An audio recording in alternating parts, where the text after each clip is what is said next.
o Francisco Lopes falou após a prisão. Ele conversou com o nosso repórter Rubens Júnior, pediu perdão à família e contou aquilo que eu, particularmente, eu não sou adivinho, mas eu tenho um pouquinho de experiência nessa área. Um profissional com 34 anos, ele tem um pouquinho de conhecimento da coisa, não é? E a gente já tinha uma ideia que isso poderia ser o motivador da morte da criança, não é? E vamos ver a matéria. Lamentar, né? Lamentar de coração mesmo. Francisco, diga aqui, bem rapidinho, o que é que você diria à família de Júlia? Diga aí, só uma frase à família de Júlia. O que é que você gostaria de dizer que está arrependido ou não? Diga aí, fala com a gente. Cara, isso pra mim foi um surto que eu tive. Eu reconheço que foi um surto que eu tive e eu sei que a família dela não vai me perdoar nunca pelo ato que eu fiz. Você gostaria de pedir perdão? O mínimo que eu posso fazer é isso. Pedir perdão. Valeu. Tá importante aí. Eu pedi pra minha irmã que ela me ajudasse, que a única pessoa que eu tenho por mim é ela. É sua irmã? Ela não me abandona, é a Dileuza. Você manda um recado pra Edileuza, é isso? Isso. Quer que você dizer Edileuza? Minha irmã não me abandona, que eu sou seu único irmão. Fica lá dentro. É importante, ele faz um apelo para Edileuza, a irmã dele, pedindo que é o único irmão que ela tem, enfim, que não abandone ele. Esta é a mensagem que ele deixa para Edileuza antes de partir para o presídio do Roger, onde ele ficará agora à disposição da justiça, aguardando o julgamento. Ou seja, falou conosco, né, o Francisco, neste momento, uma sonora importante. Ele fala que surtou, né, pede perdão à família da Júlia, mesmo dizendo que é difícil receber o perdão, mas é o mínimo, como ele bem disse, é o mínimo que ele pode fazer. E faz um apelo: irmã Edileuza, não me abandone, eu sou seu único irmão, foi a frase do Francisco. Algo realmente, né, ele falou conosco aqui, se dispôs a falar conosco de forma espontânea, né, e aí gentilmente agradecer a equipe, né, da Polícia Penal, que acatou o pedido dele de falar conosco com a reportagem. E aí colhemos esta importante declaração em que ele pede: a irmã Edileuza, não me abandone, sou seu único irmão. Dizendo que ama a irmã e que ela não perca o amor de irmã por ele.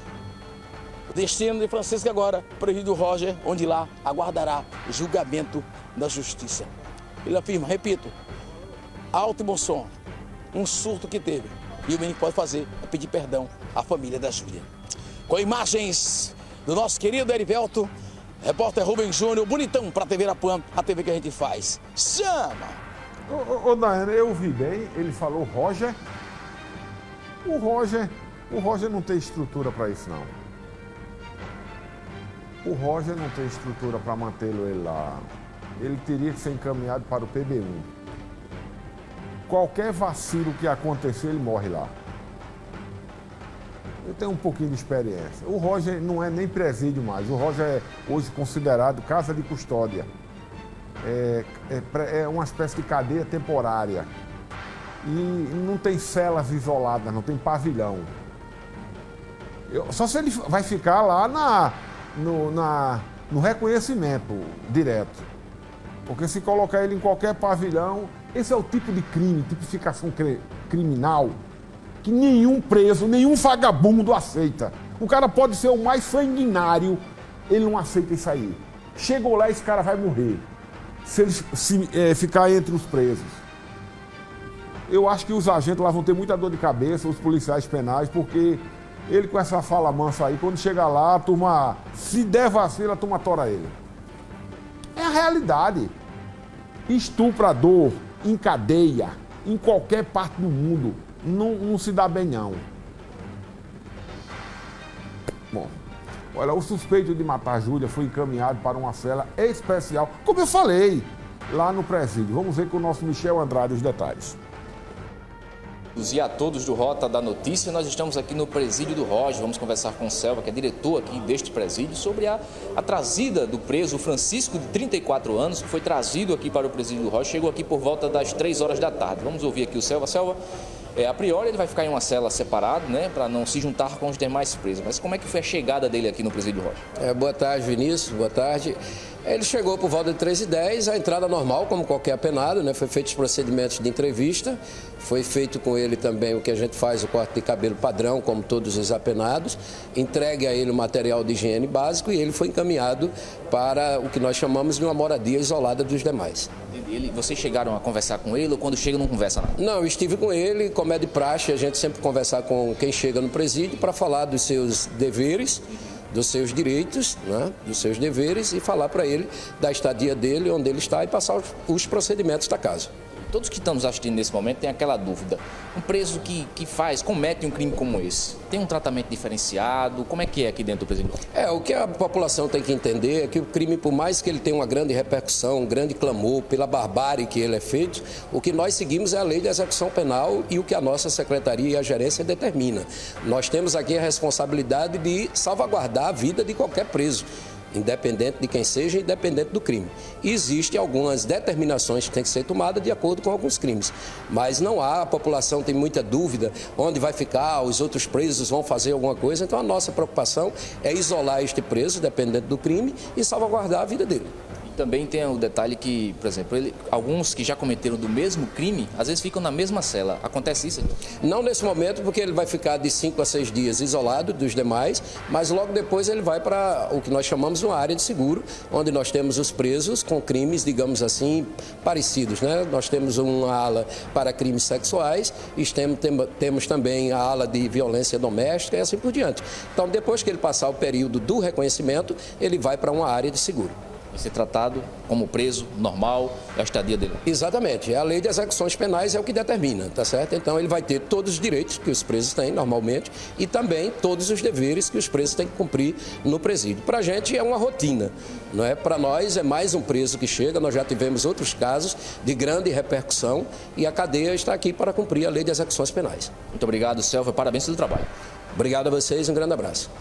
Pois é, Vinícius vai ficar aqui agora, a estadia dele vai passar cerca de 6 dias no isolamento e depois vai se juntar aos outros presos que cometeram os crimes parecidos com esse que ele cometeu. Aqui do presídio do Roger, com as imagens dele, Erivelton, para o Rota da Notícia. Como eu falei, tá vendo o que eu disse? O diretor é experiente, ele vai ficar numa ala especial. Se ele for para um banho de sol coletivo, caixão e vela azul. Mas não vai não, os policiais penais têm experiência, mas eu até acreditar porque o Mata 7, ele foi encaminhado direto, mesmo antes do julgamento, para o PB1. Mas tudo bem, cada um tem um entendimento, o diretor está dizendo que garante, eu acredito. É porque tem que, não vão fazer barbárie, ele já cometeu o crime, lamentavelmente, e tem que pagar, né? Mas não é aquela situação de olho por olho, dente por dente, né? Não vamos chegar a esse ponto, né? Foi uma barbárie, ele não vem com essa conversinha de surtou, não. Aí também ninguém acredita nisso. Ele planejou esse crime, desde o momento que a chave desapareceu, ele planejou, não foi nada disso. Surto é extemporâneo, é na hora, é no momento, não foi assim que aconteceu. Mas já cometeu, não adianta mais ou menos, agora é pagar o que fez, né? Olha, durante a audiência de custódia, o acusado confessou, não é, que Júlia foi vítima de abuso sexual. No dia em que o corpo da adolescente foi encontrado, a avó de Júlia confessou com a nossa equipe e revelou que o comportamento da menina estava diferente. É isso que eu estou dizendo. Há alguns dias a menina já vinha com um comportamento diferente, não é? Vamos ver.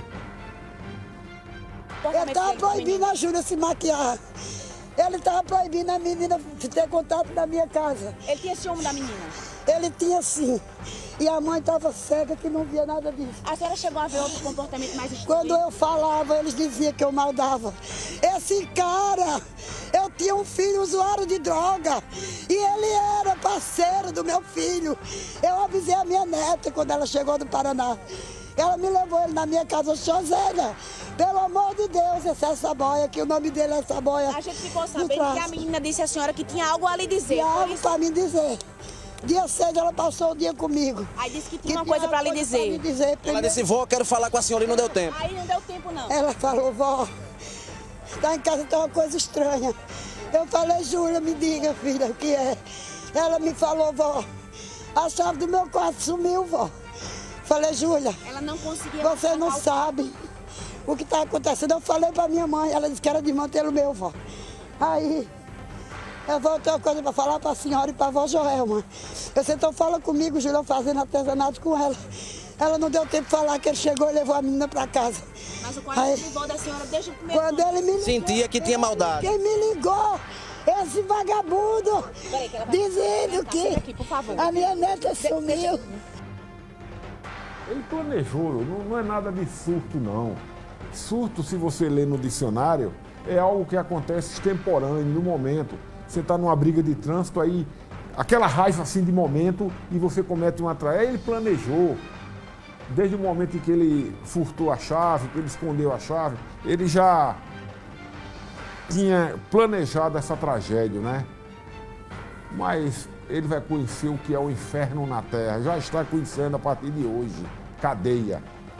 E vamos falar de assunto.